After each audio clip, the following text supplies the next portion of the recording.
ನಮಸ್ಕಾರ ವೀಕ್ಷಕರೇ, ಧ್ವನಿ ಸಂಜೆ ವಾಹಿನಿಗೆ ಸ್ವಾಗತ.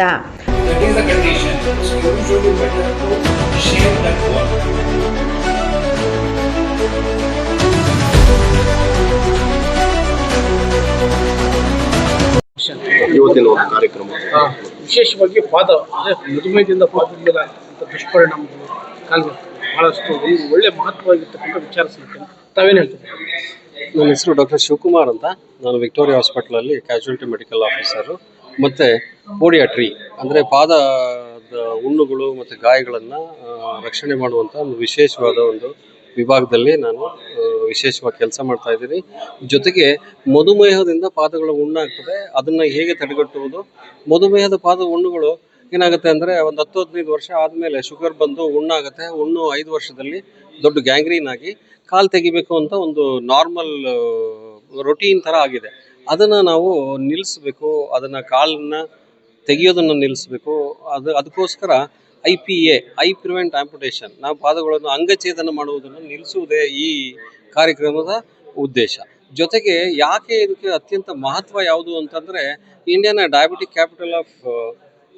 Is the diabetic capital of the world. ಪ್ರಪಂಚದಲ್ಲೇ ಮಧುಮೇಹದ ರಾಜಧಾನಿ ಯಾವುದು ಅಂದರೆ ಭಾರತ, ಅದರಲ್ಲಿ ಬೆಂಗಳೂರು ಇನ್ನೂ ಸ್ಪೆಷಲ್.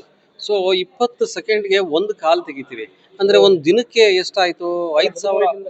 ಹೌದು, ಮಧುಮೇಹದಿಂದ ಪ್ರಪಂಚದಲ್ಲಿ 20 ಸೆಕೆಂಡ್ಗೆ ಒಂದು ಕಾಲು ಹೋಗ್ತದೆ. ಅಂದರೆ ಒಂದು ದಿನಕ್ಕೆ 5-6 ಸಾವಿರ ಕಾಲುಗಳು ಹೋಗ್ತವೆ. ಅಂದರೆ ಅಷ್ಟು ಕಾಲುಗಳು ಪ್ರಪಂಚದಾದ್ಯಂತ ತೆಗಿತಾ ಇದ್ವಿ. ಈಗ 10,000 ಕಾಲು ಆಯಿತು. 10,000 ಕಾಲನ್ನು 24 ಗಂಟೆ ಡಿವೈಡ್ ಮಾಡಿದ್ರೆ 15 ಸೆಕೆಂಡು 16 ಸೆಕೆಂಡ್ ಬರುತ್ತೆ. ಸೊ 20 ಸೆಕೆಂಡ್ಗೆ ಒಂದು ಕಾಲು ಹೋಗ್ತಾ ಇದೆ.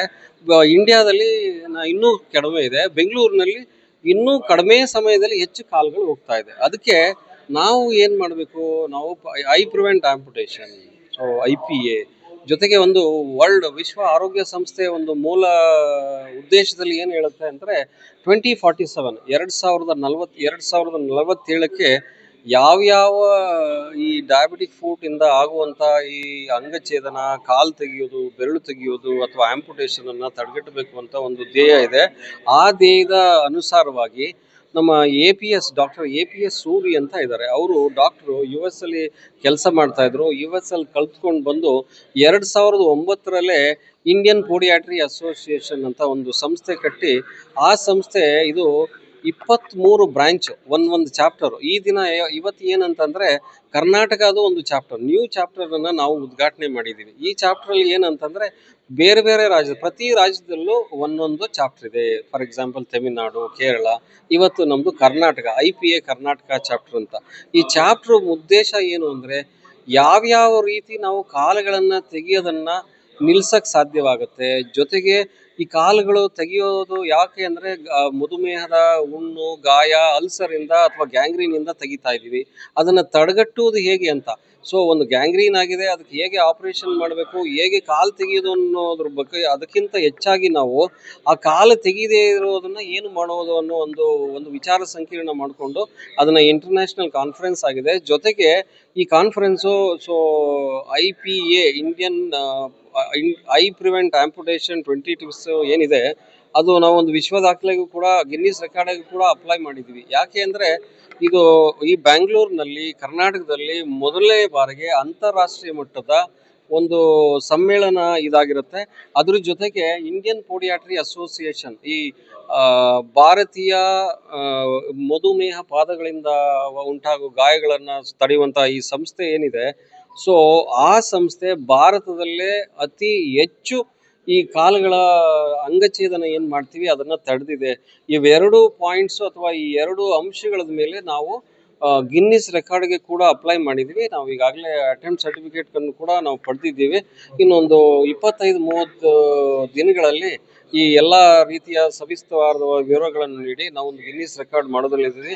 ಜೊತೆಗೆ ಕರ್ನಾಟಕ ಸರ್ಕಾರ ಜೊತೆ ಈಗ ಇಂಡಿಯನ್ ಪೋಡಿಯಾಟ್ರಿ ಅಸೋಸಿಯೇಷನ್ ಏನಿದೆ ಭಾರತಾದ್ಯಂತ, ಹೌದು ಸರ್, ಈ ಭಾರತಾದ್ಯಂತ ಈ ಸಂಸ್ಥೆ ಏನಿದೆ, ಅವರು ಪ್ರತಿ ರಾಜ್ಯದಲ್ಲೂ ಕೂಡ ಇಂಡಿಯನ್ ಪೋಡಿಯಾಟ್ರಿ ಅಸೋಸಿಯೇಷನ್, ಅದು ಒಂದು non profitable organisation, non governmental organisation ಆಗಿ ಯಾವುದೇ ಲಾಭ ಅಥವಾ ಧನ ಸಂಗ್ರಹದ ಉದ್ದೇಶವಿಲ್ಲದೆ ಪ್ರತಿ ರಾಜ್ಯದಲ್ಲೂ ಅವರು ನಮ್ಮ ಏನು ಈಗ ಭಾರತೀಯ ಅಧ್ಯಕ್ಷರು ಏನಿದ್ದಾರೆ APS Suri, doctor APS Suri ಅವರು ಡಾಕ್ಟರ್ ಆಗಿದ್ರು, ಅಮೆರಿಕಾದಲ್ಲಿ ಪ್ರಾಕ್ಟೀಸ್ ಮಾಡ್ತಾ ಇದ್ರು.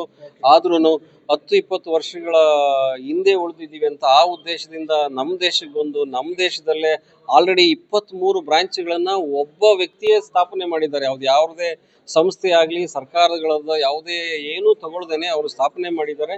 ಜೊತೆಗೆ ಇವತ್ತು ಕರ್ನಾಟಕದಲ್ಲೂ ಮಾಡಿಸಿದ್ದಾರೆ.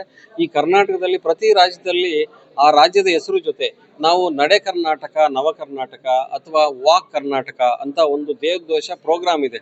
ಈ ಪ್ರೋಗ್ರಾಮ್ನಲ್ಲಿ ಏನು ಮಾಡ್ತೀವಿ ಅಂದರೆ, ಪ್ರತಿಯೊಂದು ಮೆಡಿಕಲ್ ಕಾಲೇಜ್ಗೆ ಹೋಗಿ ಈ ಡಯಾಬಿಟಿಕ್ ಫೂಟು, ಡಯಾಬಿಟಿಕ್ ಅಲ್ಸರು ಅಥವಾ ಈ ಆಂಪುಟೇಷನನ್ನು ಹೇಗೆ ತಡೆಗಟ್ಟುವುದು ಅನ್ನೋ ಬಗ್ಗೆ ಅವ್ರಿಗೆ ನಾವು ಜನಜಾಗೃತಿಯನ್ನು ಮೂಡಿಸ್ತೀವಿ. ಜನಜಾಗೃತಿ ಜನಗಳಿಗೆ ಮೂಡಿಸೋದಲ್ಲ, ಮೊದಲು ನಾವು ಡಾಕ್ಟ್ರಿಗೆ ತಿಳಿಸ್ಬೇಕು. ಯಾಕೆ ಅಂದರೆ ಈ ಥರ ಒಂದು ಶಾಸ್ತ್ರ ಇದೆ, ಒಂದು ವಿಭಾಗ ಇದೆ ಅಂತ ಜನಗಳಿಗೆ ಗೊತ್ತಿಲ್ಲ. ಸೊ ಇದರಲ್ಲಿ ಈ ಒಂದು ವಿಷಯ ಬಂದಾಗ ನಾನು ಮೊದಲು ಹೇಳಿದ್ದು ಡಾಕ್ಟರ್ ಮಂಜುನಾಥ್ ಬಿಡಿ ಅವರು, ನಮ್ಮ ಪ್ರೊಫೆಸರು, ಅವರು ನಮ್ಮ ಗುರುಗಳು, ಜೊತೆಗೆ ನಮ್ಮ ಸ್ನೇಹಿತರು ಎಲ್ಲ. ಈ ವಿಕ್ಟೋರಿಯಾ ಹಾಸ್ಪಿಟ್ಲಲ್ಲಿ ಪೋಡಿಯಾಟ್ರಿ ಅನ್ನೋ ಒಂದು ಬ್ರಾಂಚ್ ಬೇಕು ಅಂತ ಅವರು 17 ವರ್ಷದಿಂದ ಹೋರಾಟ ಮಾಡ್ತಾ ಇದ್ದಾರೆ. ಸೊ ಹೋರಾಟ ನೋಡಿ ನಾವು ಯಾಕೆ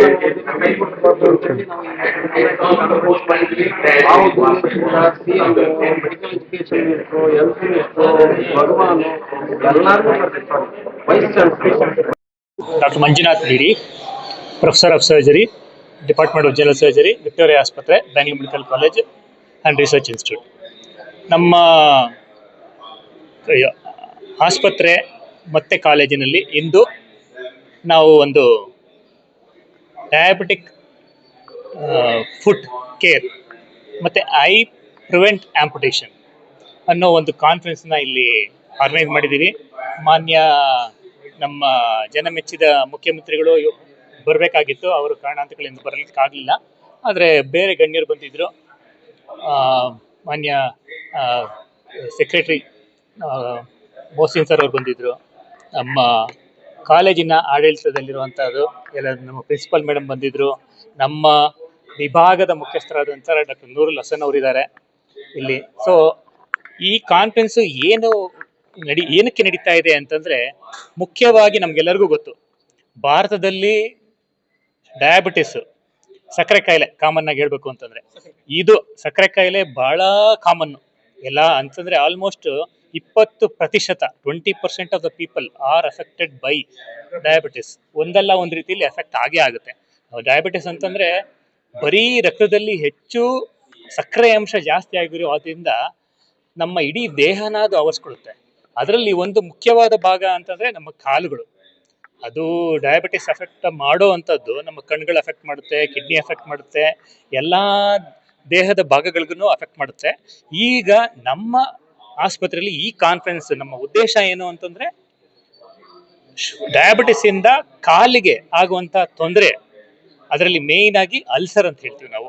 ಆ ಅಲ್ಸರ್ನ ಹೇಗೆ ಪ್ರಿವೆಂಟ್ ಮಾಡೋದು, ಅಲ್ಸರ್ ಉತ್ಪತ್ತಿ ಆಗೋದನ್ನು ಹೇಗೆ ತಡೆಗಟ್ಟಿ ನಂತರ ಆ ಪೇಷಂಟು ತೊಂದರೆ ಆಗಿ ಎಷ್ಟು ಜಾಸ್ತಿ ಆಗ್ಬಿಡುತ್ತೆ ಅಂತಂದರೆ, ಅಲ್ಸರು ಇಡೀ ಕಾಲನ್ನು ಆವರಿಸ್ಕೊಂಡ್ಬಿಟ್ಟು ಇಡೀ ಮಾಂಸ ಖಂಡಗಳನ್ನು ಇಡೀ ಮೂಳೆವರೆಗೂ ಅದು ಅಫೆಕ್ಟ್ ಮಾಡುತ್ತೆ. ಮೂಳೆವರೆಗೂ ಹೋಗ್ಬಿಟ್ಟು ತಿಂದುಬಿಡುತ್ತೆ ಕಾಯಿಲೆ. ಹಾಗಾಗಿ ಏನು ಮಾಡಬೇಕಾಗುತ್ತೆ ಅಂತಂದರೆ, ಪೇಷಂಟ್ಗೆ ಆ ಕಾಲನ್ನೇ ತೆಗಿಬೇಕಾಗುತ್ತೆ. ಅದನ್ನು ನಾವು ಆಂಪುಟೇಷನ್ ಅಂತ ಹೇಳ್ತೀವಿ. ಕಾಲು ಮಂಡಿವರೆಗೂ, ಮಂಡಿ ಕೆಳಗಡೆ, ಮಂಡಿ ಮೇಲೆ ತೆಗೆಯುವಂಥ ಸ್ಥಿತಿ ಬರುತ್ತೆ. ಏನು, ಈ ಡಯಾಬಿಟಿಸ್ ಕಾಯಿಲೆಯಿಂದ. ಅದನ್ನು ಹೇಗೆ ಪ್ರಿವೆಂಟ್ ಮಾಡೋದು, ಹೇಗೆ ತಡೆಗಟ್ಟೋದು ಅನ್ನೋದ್ರ ಬಗ್ಗೆ ಇವತ್ತು ನಮ್ಮ ಈ ಆಡಿಟೋರಿಯಂ ಅಲ್ಲಿ ಒಂದು ಕಾನ್ಫರೆನ್ಸ್ ಆರ್ಗನೈಸ್ ಮಾಡಿದ್ವಿ. Doctor Shivakumar. I am Aisha Minan, IPA coordinator. I am speaking on behalf of Department of General Medicine Surgery and Indian Podiatry Association. This is the greatest opportunity for me to talk about this. Is on behalf and through Dr. Shivkumar, who is the Chief Secretary for IPA Con. So today we are gathered here. It's not just about the diabetes in elderly or the young generations as well. Today we'll have to learn by ourselves, stop consuming the processing foods, sugary drinks, aerated drinks. Today all the youth and Gen Z who are more oriented towards such type of foods must be consuming less. So this will help somewhere for the future generation so that we can decrease and prevent, right? It's not just about amputation. It's all about saving yourself for the future. right? Everything now today is going on as sustainability, eco-friendly things which has to be obtained, and organic foods and are all available in the market.